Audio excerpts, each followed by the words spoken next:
niyo ba kung ano ang guyabano tea? Kung hindi pa, tara at samahan niyo akong kilalanin kung ano at saan galing ang guyabano tea. Ang guyabano or gravula or soursop ay isa lamang ngunit iba't iba ang tawag nito sa iba't ibang lugar at ang scientific name ng guyabano ay Annona mercatalin. Ang laman ng prutas ay binubuo ng nakakain na maputing sapal, hibla at mga hindi natunaw na itim na buto. Isa rin itong mahusay na pinagkukunan ng vitamin C, B1 at B2.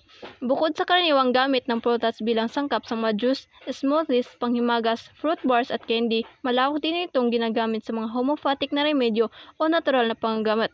Hindi lamang ang dahon nito ang nagbibigay ng benepisyo sa atin, pati na rin bulaklak, bunga at seed. Ang guyabano tree ay karaniwang tumutubo hanggang 10 metro ang taas. Ang mga dahon nito ay oblong obovate. Ang bulaklak nito na regular sumikling isa hanggang 2 bulaklak na inflorescences, greenish yellow. At ang prutas nito ay pseudocarp, broadly ovate or ellipsoid hanggang 10 to 20 cm, madilim na berde at may mga soft spines. At ang dahon nito, ito yung ginagawang guyabano tea na pinapakuluan ng 10 hanggang 15 minutos.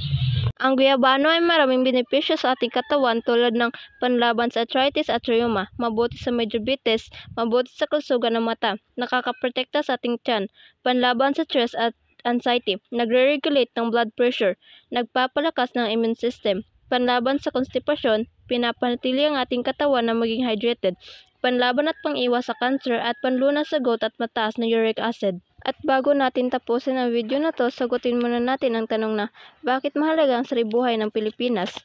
Mahalaga ang saribuhay ng Pilipinas dahil ito ay nagbibigay ng pagkain, gamot at kabuhayan sa maraming Pilipino. Tumutulong din ito sa pagpapanatili ng balanse ng kalikasan at nagbibigay ng malinis na hangin, tubig at matabang lupa. Bukod dito ay may mahalagang papel ito sa kultura at pamumuhay ng mga kututubo. Bilang isang bansa na tahanan ng maraming natatanging hayop at halaman, responsibilidad natin ito ay pangalagaan para sa susunod na henerasyon.